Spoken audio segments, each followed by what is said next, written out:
السلام علیکم۔ ہم لاہور سے گاؤں آئے تھے۔ چاچا کے گھر میں یہ میری پہلی عید تھی۔ امی نے بتایا کہ یہ تمہارے چاچا کا بیٹا انور ہے، وہ مجھے عید مبارک کہنے آیا تھا۔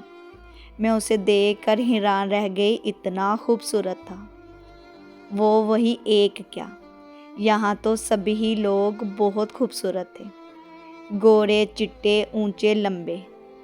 گاؤں میں رہ کر ان کی صحت قابل رشک تھی۔ میں نے سوچا کہ اگر میں گاؤں میں رہوں، یہاں کی کھلی فضا میں، تو کیا میں بھی اتنی خوبصورت ہو جاؤں گی۔ تبھی چاچی نے مجھے پکارا۔ میں ان کے پاس باورچی خانے میں گئی۔ انہوں نے سوئیوں کی پلیٹ پکڑا کر کہا، انور کو دے دو۔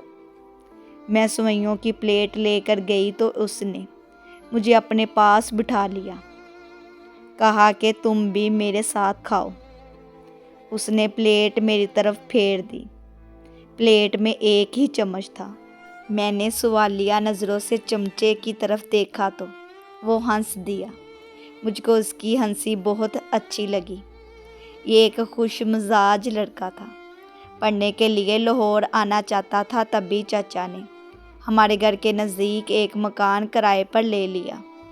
ایک دن انور اپنے صحن میں درخت کے نیچے کرسی پر بیٹھا تھا، امتحان کی تیاری کر رہا تھا کہ میں نے پوچھ لیا، یہ فرحانہ کون ہے؟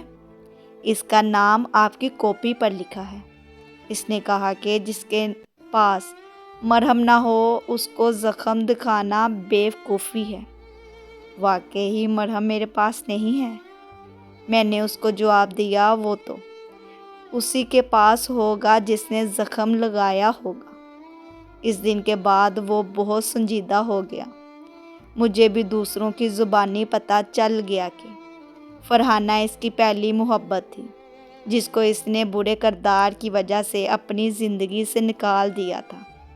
انور کا گھر ہمارے گھر کے برابر میں تھا۔ اس روز ہی وہاں جاتی، اس کی کتابوں پر لکھے ہوئے شعر پڑھتی اور ان پر جوابی شعر لکھ دیتی۔ اس نے کبھی مجھے اس حرکت پر نہ ٹوکا اور نہ کوئی جواب دیا۔ ہر بات کے جواب میں خاموشی تھی۔ میں نے جان لیا کہ وہ ایک اچھا انسان ہے، ہر آزمائش میں پاس ہے۔ مجھے اس پر اعتماد ہو گیا۔ ابو انور کو بہت چاہتے تھے، وہ بھی میرے والد پر جان نثار کرتا تھا۔ ہمارے گھر آ کر ابو کے ساتھ کھانا کھاتا تھا۔ اگر وہ نہ آتا تو ابو اسے بلانے خود چلے جاتے۔ وہ اس کے بعد کھانا نہیں کھاتے تھے۔ تایا اور بھتیجے کی یہ محبت دیکھ کر سب کو یقین ہو گیا کہ وہ اس کو ضرور داماد بنانے والے ہیں۔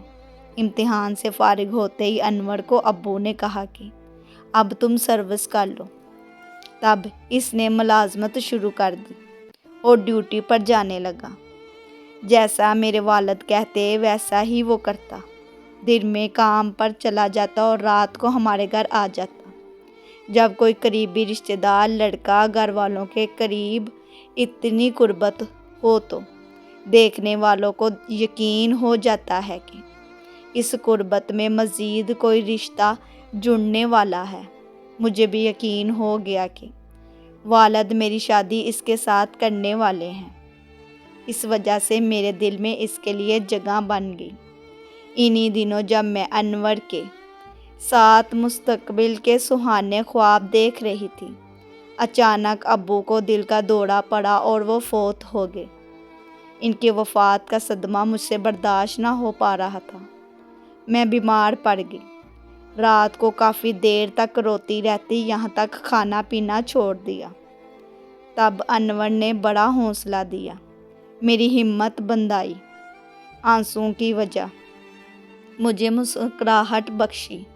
جب شام کو ڈیوٹی کر کے گھر آتا تو اکثر اوقات میں بے ہوش پڑی ہوتی، وہ مجھے اٹھاتا، کھانا کھلاتا اور خود بھی کھاتا۔ وہ میری بہن بھائیوں سے بھی اتنے ہی محبت کرتا تھا جتنی مجھ سے کرتا تھا۔ اسی وجہ سے میرے دل میں اس کی عزت زیادہ ہو گئی۔ وہ کوسوں دور بھی ہوتا تو میری آواز پر لبیک کہتا تھا اس نے اس وقت ہمارے ساتھ خلوص کے رشتے قائم کیے جب اپنوں نے بھی منہ موڑ لیا تھا، جب والد صاحب کی وفات کے بعد کوئی سہارا نہ رہا تھا۔ بعض اوقات ایسا وقت بھی آ جاتا ہے جب انسان کو دولت کی نہیں، خلوص کی ضرورت ہوتی ہے۔ انور کے پاس اگرچہ دولت نہ تھی، مگر اس نے اپنے من کی دولت ہم پر نچھاور کر کے ہمیں کھویا ہوا سکون عطا کیا تھا۔ اس کے خلوص سے متاثر ہو کر میں نے اپنی سہیلی کے ذریعے اسے یہ پیغام دیا کہ وہ مجھ سے شادی کر لے تاکہ ہمیں سہارا مل جائے۔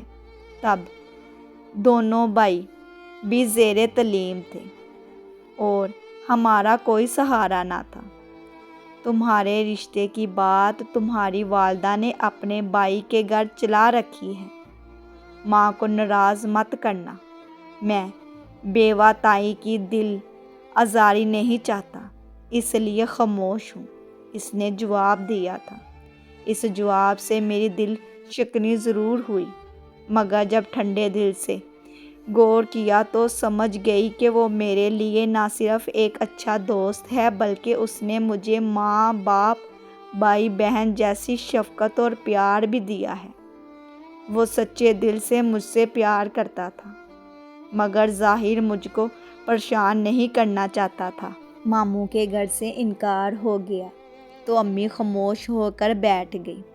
ممانی سے ان کی نہیں بنتی تھی، انہوں نے ہی میرا رشتہ لینے سے انکار کر دیا۔